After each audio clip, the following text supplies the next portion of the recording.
Yeah, it's done.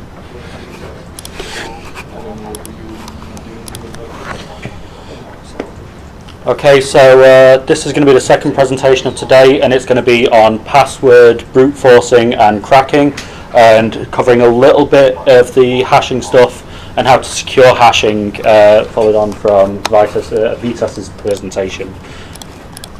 Okay, thank you, Ryan. So again, this is for educational purposes only. This one can be misused a little bit easier than the last one, but it's also a lot more useful in a pen testing or hacking context. So this thing will be used quite often when you are doing a pen testing engagement and they have left passwords within their program, if you are going to do a vulnerability assessment on an actual program, or if you are going out on a network and doing, for some reason this has got my timings in from some point. Oh well. But yeah, so I'll just pause the timer. Yeah, so as I say, when you're going out and doing threat hunting, you can capture hashes or packets on the network that could contain hashes when you're interfacing with different parts of network-based systems. So as I say, we'll be covering password cracking today. And the reason that passwords are so important to keep secure is humans are really bad at making them. Like, we as humans do not make good secure passwords that are... Just keep going. It's, something's broken. Yeah. What's this? Wait, No, that's paused. Muted. I can hear audio. I'm confused. Whatever. Just ignore the little bit of double audio. Sorry about that. But as I say, humans are bad at making passwords, and there are a couple of reasons for that. We access multiple systems every single day. The average computer user has about 70 to 150 passwords, and you as IT students will probably have a lot more than that. When you go through game sites, banking, absolutely everything that you do now requires a password, and it's incredibly difficult to make these all sort of like individual and unique. We'd like to have multiple passwords for all of our systems, but it's really hard to remember what password belongs to which system. If you can remember a really secure password, most of the time you won't remember what site it's actually for. Normally you only actually need to gain one or two passwords, and it's the passwords to the email account. If you can gain passwords to an email account, you can reset every other password that that person has access to. And normally people like to remember their email password so that they can go in and reset other passwords easier if they forget them. So normally passwords for your most important things are sometimes your weakest passwords. And we cannot make random passwords. Our brains are not designed to remember random letters and numbers which are hard for computers to break. So therefore, we make nice easy passwords like, this is my password, which isn't obviously very secure. So when we are trying to create passwords, quite often you'll see in organizations there are password reset policies that says your password cannot be older than 180 days, for example. That can lead to predictability in passwords. So if you can break an old password, like for example, this is my password 2020, you can think, maybe their password is this is my password 2021 or 2022. Again, with predictability in this regard, if they have a sequence of numbers, you can quite easily guess what the next one in the system might be. And you can get these previous breached passwords from a variety of services. I won't list them here because, again, that's moving more into unethical hacking, and I am trying to do this in an ethical way. But there are multitudes of sites out there that you basically put in someone's email address, query the API, and you can get their plain text passwords if they've been in breaches, or you start collecting your own password databases, which there are merits to, and also there are very, very big downsides to. So what makes your password good? To be honest, it's not necessarily how complex it is, it's normally how long it is. So computers have basically, when you're cracking or breaking passwords, they have a set amount of memory they can use. They can only fill so many possibilities before the computer will crash, because basically they run out of RAM. So making your password incredibly long basically breaks computers' ability to crack them, because even having a 10-letter password using lowercase, well, just numbers, it's already up to 10,000 possible combinations. Whereas if you did 25 or 30 character passwords, again, we as humans just can't remember them. So all it is about is increasing the amount of tries a computer would have to take to break a password. So if you can't make it long, then make it complex. Or if you're using a password manager, make it both. So what is made a good password is do not use full words that are sort of like specific to you. Don't use your birthday, don't use your parents' names, don't use what city you were born in. Because if someone does a little bit of open source intelligence, you covered that last semester? Yeah, so if you were there for those talks, you covered open source intelligence. And you can make customized word lists based on the target. So there's a couple of big cases in the States where someone was trying to hack a company. They went onto the company's website and dumped every word that was on every single page of the website and made custom word lists using that, and gained access to the administrator accounts that were used for services, because they were using things like the company name and the date the company was started as the password. So using these patterns or sports teams, things that are specific to that exact area, are very, very bad. Again, with significant dates, very, very bad. What makes it hard is length. Mixed characters, symbols, everything like that can make your password incredibly complex and therefore take longer for a computer to break. So we covered a little bit last one about what hashing is. So encryption and hacking are two very, very different things, but sometimes the password is stored as a hash variable. It isn't encrypted, it can just be stored as a hash. So using SQL, you may gain access to an MD5 hash table, which allows you to reverse the encryption by basically brute forcing and guessing every single possible combination until you get something that matches the hash type that is in the table. Whereas password encryption is somewhat resistant to that. You can increase the difficulty of hashing by using better algorithms or what's called salting. And I'll cover that slightly more in a minute. So we're basically trying to get hundreds of matches a second when we're trying to hash to reveal the password. And now it's up to thousands and millions per second with basically fancy graphics cards. Too many. Way too many. Way too many. I've got a video later that's just my rig and it's fun. So basically you're taking the input and reading the input, doing some kind of calculation to it to then write the output of the hash. When you are brute forcing hashes, which is primarily what I do, is you are trying to do that as many times per second using either complete random inputs, so A, A1, A2, A3, all the way up, which takes an incredibly long time, or using what's called a word list. A word list is a set of passwords like this. So this is a set of passwords that have already been broken, already been done a lot of research on by hundreds of people in the industry, and are the most popular passwords out there for basically any site. So you can go to any of these sites and download their entire list. When you install Kali, it comes with a bunch of predefined word lists that are very, very adamant, or were probably 5 years ago, and used everywhere. Yeah.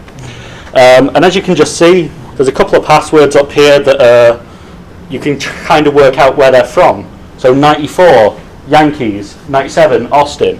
You can work out the location. Again, if you're doing open source intelligence on a target and they live in Austin or something, you might have it go if you are doing these kinds of attacks. Well, if you cannot gain access directly to the passwords because they're not in plain text, hashes can be salted. This is what I was covering earlier. I should have removed those two slides the other way around, but yeah. So basically your hashed password is what you would normally see. A salt is a predefined and pre-calculated, basically additional sum and calculation that is added to the beginning of each hash password to make it incredibly hard to brute force, because it adds additional length, complexity, and everything like that. I don't know if you can see that when we basically hash a normal password, it comes out as the same output. but using different salts, we can make it so that the password cannot be brute forced as easily, leading to much pain and crying. So we've got three main types of cracking or breaking into passwords. You've got brute forcing, which is very time intensive, very labor intensive, and very hardware and cost prohibitive. You can go and rent some cloud instance with a bunch of Azure GPUs in it or something like that, but again, that adds additional cost. You can build a dedicated machine for breaking these passwords. So pen testing companies will have full servers filled with graphics cards for breaking passwords. And these rigs can cost upwards about £30,000 to £40,000 just for 3 or 4 cards, and then they can get a full rack of them, and then they're very, very fast. Dictionary attacks is what I was alluding to with word lists. So it's a predefined set of words that allows you to, or passwords that allows you to try and break passwords by trying things that are actually going to be common instead of F473 whatever trying to break this hash. It's just a predefined list. And something that's now a little bit outdated depending on what hashing algorithm or encryption algorithm it is called a rainbow table. So a rainbow table is basically someone's gone out and done all the work for you.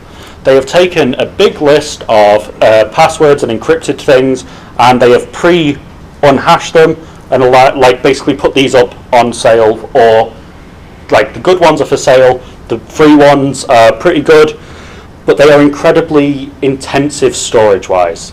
So I don't know if you can see that, but just alphanumeric, so uppercase and lowercase are well with numbers.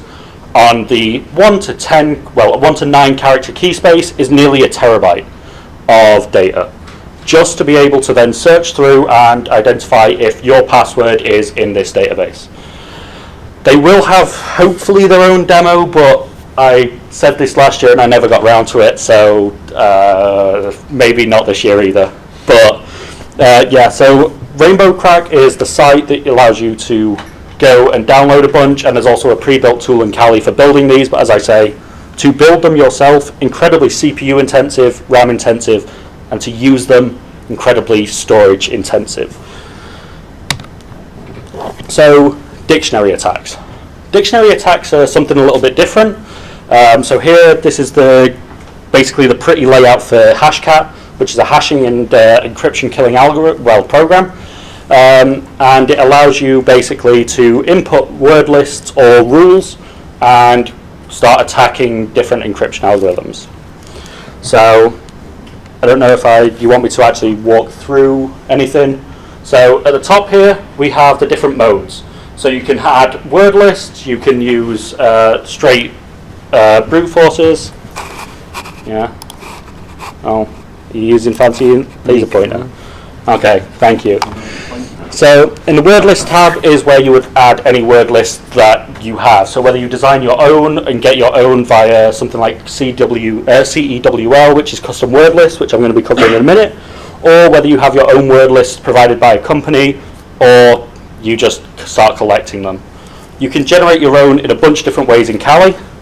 So here we have basically a single command line, which is crunch.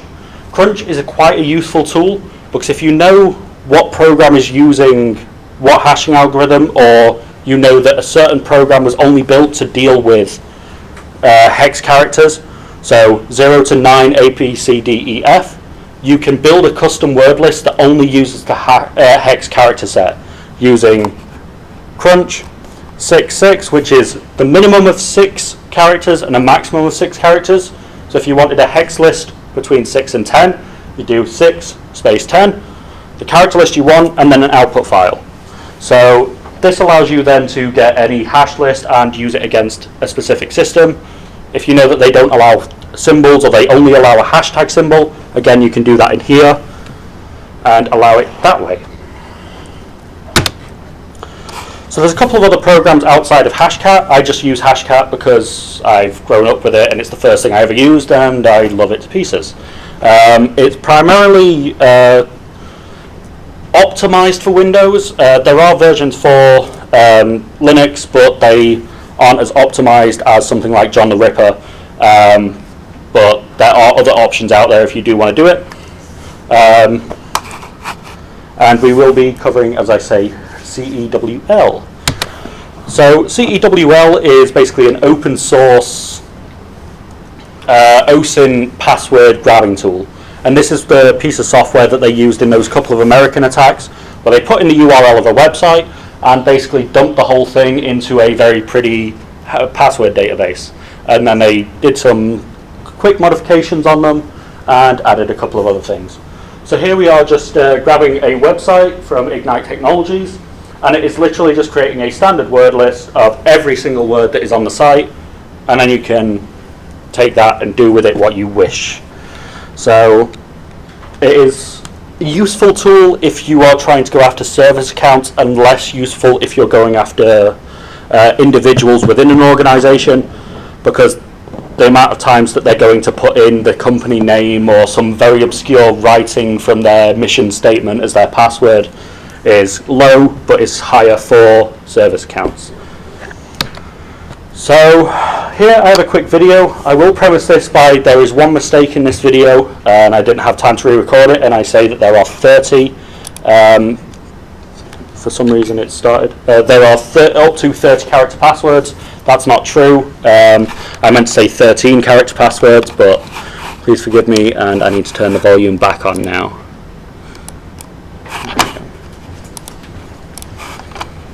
I need to.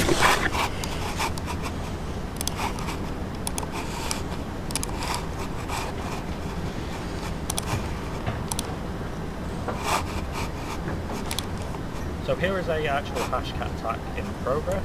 So here is a actual hashcat attack in progress. Oh, that mic quality is terrible, but oh. So here is a actual hashcat attack in progress. So on the right electrology.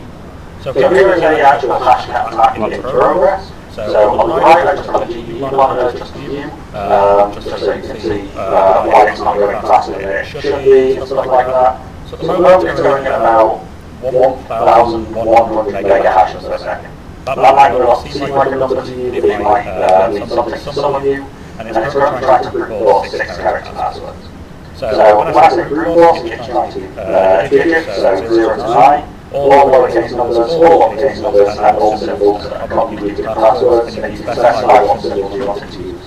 I have currently hidden every single symbol that can be possible.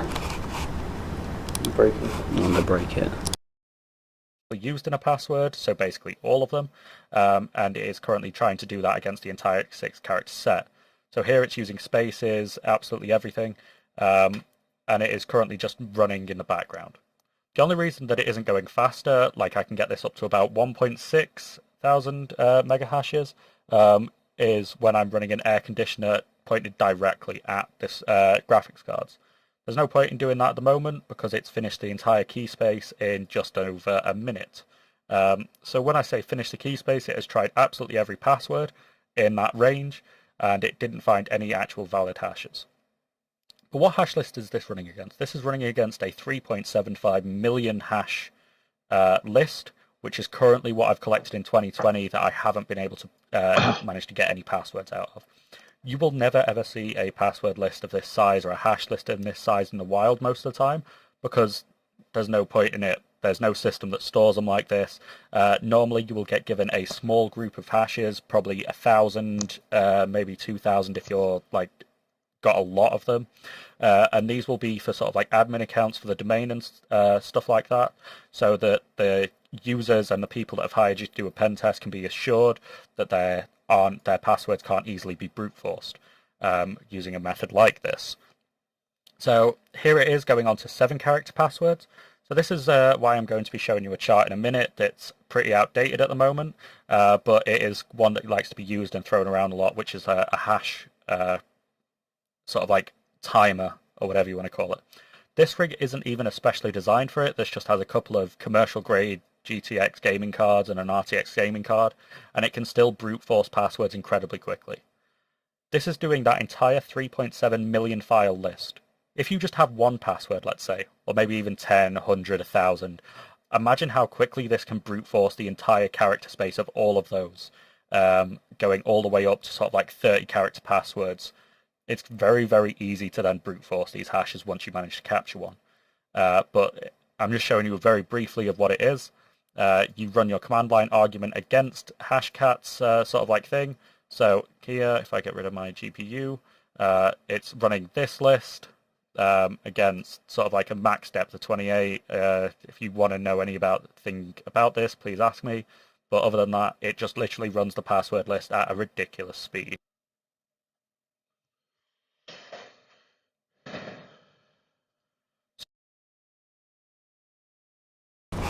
Yeah. So here's the actual. It stopped again. There we go. Get rid of that. It's now live again.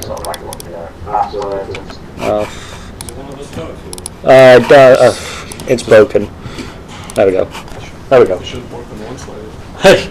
But yeah, here's that outdated slide I was talking about. So people were saying that just basically lowercase passwords, if you have it 12 characters long, it'll take 200 years to break.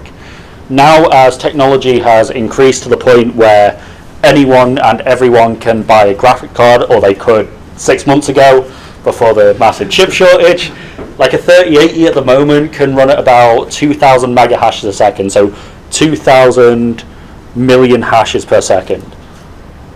Just put that in perspective, you can break lots of things very quickly. And as I say, you won't normally see a list that big. The only reason I have hash lists of that size is at one point in 2019 I had the biggest hash and password database in Europe, and now that is extremely outdated because people have basically just swamped me with everything. I got to the point where I physically couldn't open it on any machines. I had a 128 gig of RAM system, and you physically couldn't even open the list in any Linux environment, and it just got to the point where it was too stupid. So that project never took off any further than that. But the length and complexity does make a massive difference to your passwords. So having length and complexity makes your password much harder to break than just having it complex or just having it long. Because if you have basically a password that is only lowercase letters and it's 8 characters long, it means that you have 208 billion possible combinations, because you have the character space, which is 26, which is the possible number of characters each letter can be, to the power of how long it is. So that's how you can work out how long it'll take to break a password, if you can work out what your hashing algorithm is. If you add numbers into that, that goes up to 36 to the 8. If you add symbols in, and you add uppercase numbers, you can get to the 97th to the 8th power of length in an 8-character password if you use fully random, which is then where we go back to dictionary attacks, which makes it even easier to break them because you just put every 8 length word, whatever you want in. So here is a slightly more up-to-date but still completely out-of-date chart, because I can't find one that is currently up-to-date with 3080s, 3090s being out there. So 5, just a standard word that's in the English dictionary, broken in less than a second. You do it completely randomly, broken in less than a second. You go up to 8 for alphanumeric. Again, list is outdated. You can break it in about 6 hours. Again, passphrases increase this because they increase the length of the password. That's what I'm trying to get across here is, yes, the list is outdated, but the higher the character space, the easier it is to secure your own password. So the NCSC, or the National Cybersecurity Centre, is recommending what is called the 3 words. So they are saying that your password should consist of 3 random words, which are easier for us humans to remember and increase the length of these passwords immeasurably. I don't overly believe in them, because again, you can just put a bunch of like word lists together and just say run this list 3 times together or something like that. But it works. It enables people that had password of admin password to secure it a little bit more than that. If you have any questions or want to know anything else, that's kind of the end of my talk. and I hope you enjoyed what it was. Thank you.